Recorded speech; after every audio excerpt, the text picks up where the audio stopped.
Fala galerinha, estou aqui trazendo mais um vídeo.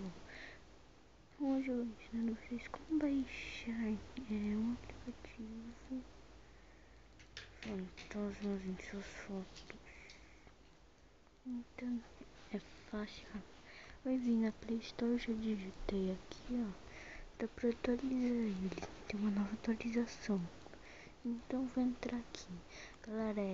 Esse aplicativo ele é de cabeça pra cima, mas vou mostrar de lado porque a câmera não pega toda a tela, entendeu? Então aqui, ó.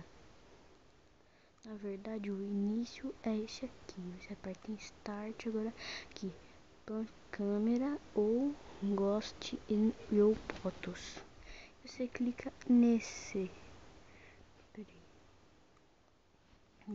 daqui. Aí eu tenho câmera, câmera, as opções aqui, aí você aplica em Go. Então vai mostrar aqui a sua câmera, né? Onde eu tô gravando. Mostrar aqui a sua câmera, tipo, se eu tirar uma foto de algum lugar escurinho, aí só clicar aqui, aí aqui vai ter a opção sim, ó, opção sim, aí você escolhe o tamanho do negócio aqui. Fiz uma cagada aqui.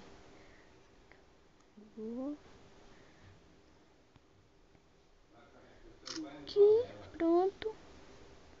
Aqui vai ter opção sim.